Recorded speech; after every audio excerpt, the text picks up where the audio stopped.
আসসালামু আলাইকুম, সবাই কেমন আছো? আশা করছি যে যেখান থেকে আজকের এই ভিডিওটি দেখছো তোমরা সবাই সুস্থ আছো এবং ভালো আছো। আল্লাহর অশেষ রহমতে আমিও কিন্তু আমার পরিবারের সদস্যদের নিয়ে বেশ ভালোই আছি। চলে আসলাম আর একটা নতুন ভিডিও নিয়ে তোমাদের সাথে শেয়ার করার জন্য। তবে আজকে প্রথমেই রিকোয়েস্ট করে নিই, যারা যারা ভিডিওটি প্রথম ক্লিক করবে অবশ্যই একটা লাইক দিয়ে ক্লিক করে দেখা শুরু করো। অন্তত পক্ষে 4-5 মিনিট ভিডিওটি দেখে তারপর ছোট্ট একটা কমেন্ট করো। আর যারা চাও আমার ভিডিও আর কি পছন্দ করো, ভালো লাগে, তারা পুরো ভিডিওটাই দেখে নিও, অনুরোধ রইল। তো বাচ্চাদের আবদারে আবারও বাসায় ডিমের কোরমা আর পোলাও রান্না করলাম, সেটাই তোমাদের সাথে একটু শেয়ার করলাম।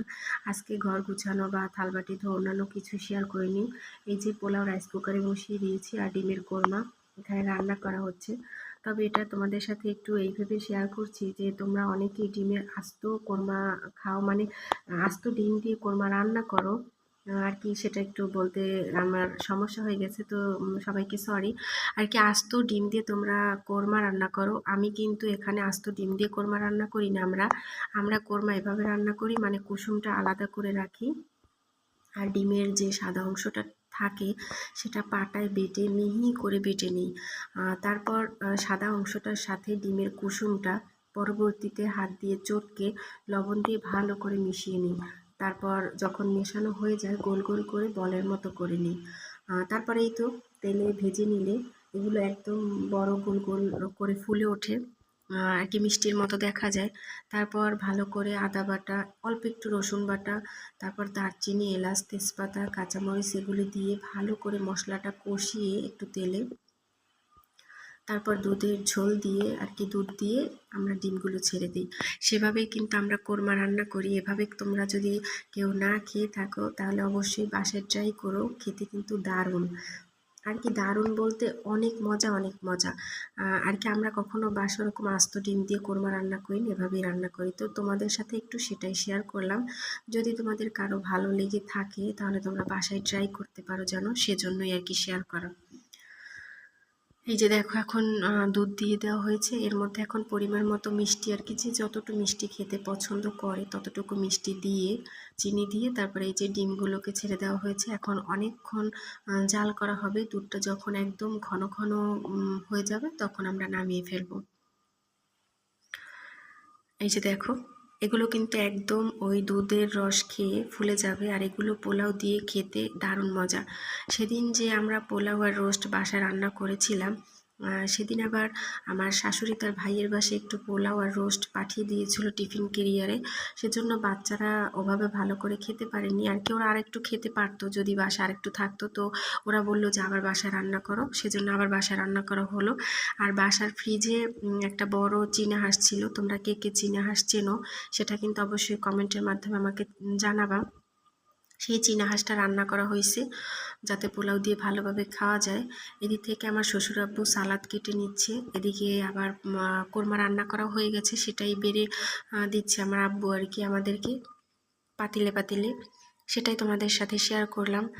তো বাচ্চারা বলল যে আমরা সেদিন রোস্ট দিয়ে ভালো করে খেতে পারি নাই, আসলে ওইগুলো ছিল দেশি মুরগির রোস্ট, সেজন্য বাচ্চারা ভালো করে খেতে পারে নাই। ওরা বলল যে আমরা ডিমের কোরমা দিয়ে খাবো। তো আবার বাসা রান্না করলাম, যেহেতু আজকেও ছুটির দিন ছিল সেজন্য।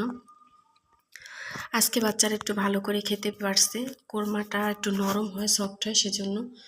তো তারপর সারাদিন আর কোনো ভিডিও করি নাই, সন্ধ্যায় আসলাম একটু ভিডিও করতে আর কি। বাচ্চারা বলল যে এই ফুলকপির পাকোড়া খাবে, তো আমি কিন্তু তোমাদের ভিডিও দেখে দেখে শিখে নিয়েছি কীভাবে ফুলকপি ফ্রোজেন করে রাখা যায়। সেখান থেকে একটু ফুলকপি বের করে তারপর আমার বড় ছেলেকে একটু পাকোড়া ভেজে দিচ্ছিলাম আর কি। আসলে আজকে ওর প্রাইভেট বন্ধ, যেহেতু প্রতিদিন সন্ধ্যাবেলা প্রাইভেটে চলে যায়, তাহলে সেজন্য আর কি ওকে কিছু বানিয়ে খাওয়ানোর সময় পাই না। হাতের কাছে যা থাকে তাই ওকে খাইয়ে পড়তে পাঠিয়ে দিই। তো ওর ফুলকপির পাকোড়াটা ওর ভীষণ পছন্দ, আমার বড় ছেলে আলিফের।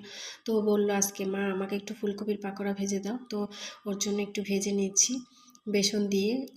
বেসন, হলুদ, মরিচ আর কি যে লবণ যা যা লাগে সেটা দিয়ে, সেটাই তোমাদের সাথে একটু শেয়ার করলাম। তারপর আমি একটু ধনেপাতার চপও বানাবো, সেজন্য আমি বেসনের সাথে ধনেপাতা ভালোভাবে দিয়ে পেঁয়াজের মতো দিয়ে এই যে কড়াইয়ে বসিয়ে দিয়েছি। এখন উল্টে পাল্টে ভালো করে লাল লাল করে ভেজে নিব। তারপর বাচ্চাদেরকে দিব সস দিয়ে খাওয়ার জন্য। তো আমার ভিডিও দেখতে দেখতে যারা এই পর্যন্ত এসে গেছো আমার সাথে, তাদের আবার মনে করিয়ে দিচ্ছি, প্লিজ একটা লাইক দিয়ে দিবা। আপুরা যারা ভুলে গেছো, তোমার একটা লাইক, একটা কমেন্ট, একটা শেয়ার আমার স্বপ্ন পূরণে এগিয়ে যেতে এক ধাপ এগিয়ে যেতে সাহায্য করবে। তো প্লিজ একটা লাইক দিয়ে দিবা। অনেক আপুর অনেক সুন্দর সুন্দর কমেন্ট করো। আসলে কমেন্টগুলো আমার এরপর থেকে লিখে রাখবো আমি, তারপর ভিডিওতে সেগুলো পড়বো আর কি। আমার অনেক অনেক আপুদের কমেন্ট আমাকে অনেক উৎসাহ দেয়। ব্লগার নাহিদা আইডি থেকে নাহিদা আপুর কমেন্ট, তারপর বাংলাদেশি মম মুন্নি লাইফস্টাইল থেকে মুন্নি আপুর কমেন্ট, তারপর অনেক অনেক আপুর আর কি, সবগুলো তো মনে রাখতে পারছি না, তো বলতেও পারছি না। অনেক আপুদের কমেন্ট আমাকে অনেক উৎসাহ দেয়, সেই সব আপুদের অনেক অনেক ধন্যবাদ। পাকোড়া খাওয়ার পরও আমাদের 4 মাইপুতের পেট ভরে নাই। তারপর চলে আসলাম বাসায়, একটা পরোটা বানানো ছিল সেটা ভেজে নিছি, আর 2টা মিষ্টি ছিল। তো বাচ্চারা হাত দিয়ে দেখছে আর কি মিষ্টি কতটা ঠান্ডা। তো এটা আমরা খেয়ে নিয়েছি আর কি, পেট ভরে নাই অতটুকু পাকোড়া আমাদের 4 জনের। তো এই যে দেখো, আজকে সারাদিনে আসলে কোনো তেমন ভিডিও করতে পারিনি, সেই জন্য আর কি রান্না বান্না খাওয়া দাওয়া এগুলোই তোমাদের সাথে শেয়ার করলাম আর কি। পাকোড়া বানানোর পর অনেকগুলো থালাবাটি নষ্ট হয়েছে, সেইগুলো ধুয়ে এই যে অফ ক্যামেরায় আমি ধুয়ে নিছি, সেগুলো গুছিয়ে নিলাম। তারপর রাতেই কিন্তু আমি প্রতিদিনের রুটির আটাটা সিদ্ধ করে রুটি বানিয়ে রাখি, পরদিন সকালে যাতে আমি সকালে উঠেই ভাজতে পারি, কোনো সমস্যা না হয়। তো রুটি আটা সিদ্ধ করতে এসে দেখি আটাই নাই বয়মে। তারপর আটাটাও ঢেলে নিলাম, আটা সিদ্ধ করে নিলাম। তারপর আমি কিন্তু ক্যামেরা অফ করে অন্যান্য কাজগুলো করে আসছি। এতক্ষণ আটা ঠান্ডা হয়ে গেছে, এসে আটা ভালো করে মেখে নিয়েছি। এখন এই যে আমি রুটি বানাইতেছি, পাশে কিন্তু আমার ছোট ছেলে আরাব বসে বসে দেখছে। সেও আমারে বলতেছিল যে মা আমাকে একটু আটা দাও, আমি তোমার মতো একটু রুটি বানাবো। তো ওকে একটু আটা দিলাম, ও পাশে বসে বসে সেগুলো গোল গোল করার চেষ্টা করতেছে হাত দিয়ে। তারপর আমি রুটি এখানে বানাচ্ছি। তারপর মনে মনে ভাবছিলাম যে ওর যেহেতু একটা পিঁড়ি আর একটা বেলনা আছে ছোট খেলনা, সেটা ওকে এনে দিই, তাহলে ও আমার মতো এরকম করতে পারবে। নইলে আমাকে এই যে ডিস্টার্ব করতেছে, বারবার আমার আটার মধ্যে হাত ঢুকাই দেয়। আসলে মায়েরা যে কাজটা 5 মিনিটে করতে পারি, সেই কাজটা আমাদের করতে লাগে 10 মিনিট 15 মিনিট, আর বাচ্চাদের জন্য একটু সমস্যা হয়ে যায়। তারপর ওকে কিন্তু এই ওর খেলনা পিঁড়ি এবং বেলুন এনে দিচ্ছি, সেটা নিয়ে ও খেলতেছে আর বেলতেছে আমার মতো আর কি, মায়ের মতো করবে। তো সেটা এত সুন্দর একটা মুহূর্ত, সেটাও একটু ভিডিও করে নিলাম। তো তোমরা কিন্তু আমার আরাফ সোনাকে দেখে অবশ্যই মাশাআল্লাহ বলবা। এরপর খাবার ঘরের সব কাজ শেষ করে 8টা 8:30 বেজে গেছে। এখন আমি চলে আসছি ঘরে, কাপড় চোপড় ভাঁজ করব। 2 দিনের কাপড় চোপড় জমা হয়েছে, সময়ের অভাবে ভাঁজ করতে পারিনি, তো সেটা অফ ক্যামেরায় ভাঁজ করেও নিছি। তোমাদের সাথে সেটাও একটু শেয়ার করলাম। আজকের ভিডিও তোমাদের কেমন লাগলো সেটা কিন্তু অবশ্যই কমেন্টের মাধ্যমে জানাতে ভুলবা না। তো সবাই ভালো থেকো, সুস্থ থাকো আর নিরাপদে থেকো, যতক্ষণ না